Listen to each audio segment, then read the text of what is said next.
Today, I'm felting a sea monster. Like you do. Some assembly required. Well,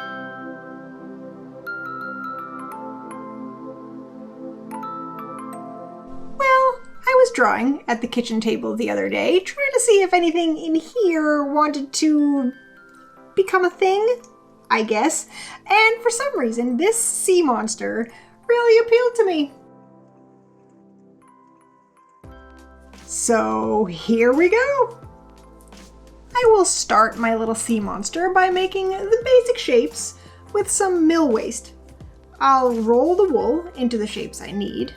The head, the tail, and a bunch of sea shapes for the body. And just keep felting until I have a good base. Since I will be adding some colorful wool onto these later, I'll try to keep them from getting way too big. If I stab them down enough, they should be fine. Here they are, a nice long sea monster. I picked a greenish blue for the main body color because that seemed sea monster-y to me, so I'll be felting that on in fairly thin layers. I don't want him to get lumpy, so I'm trying to put it on as smoothly as possible. Hey, he looks pretty good in this color. He's still a little bit fuzzy, so that's going to need a little bit more shallow stabbing to get him smoothed out a little bit.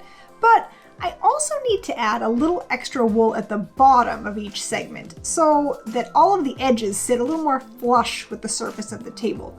That, I think, will help the illusion that it's all one long monster.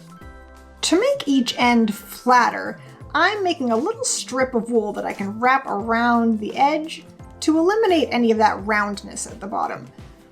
Hopefully you can see the difference between these guys.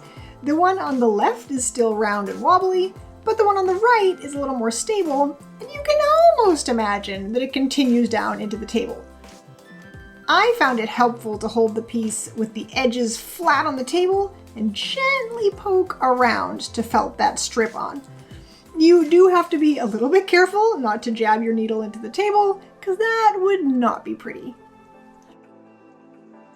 Now that all the edges are just about as flat as they're going to get, I can move on to details.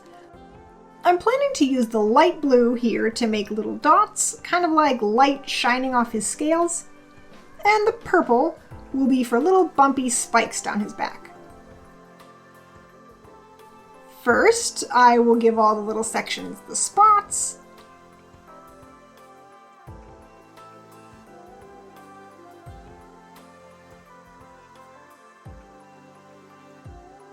Then I'll do the purple bumps. I'm gonna try to make them all the same size, but at least they'll be similar.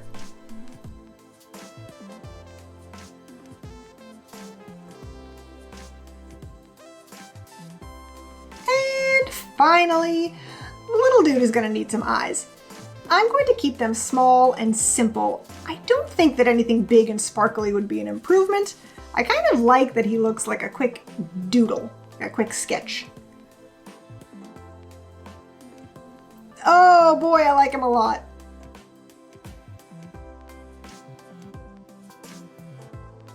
Oh, hang on. He needs to be animated.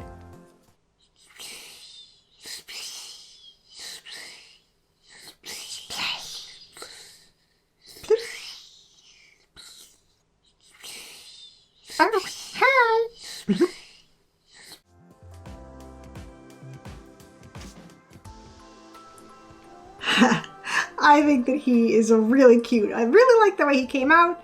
I was thinking of doing some kind of a varnish kind of a thing to make him shiny, but you know what?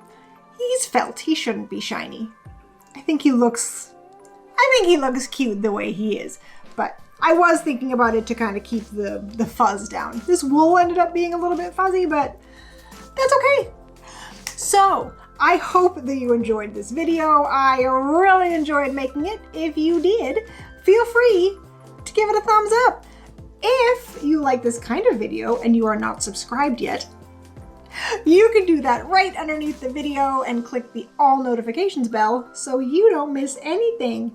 No, that would be terrible. I know, it would be just awful. New videos come out every Saturday morning. So until the next one, be awesome, and we'll see you then. Bye!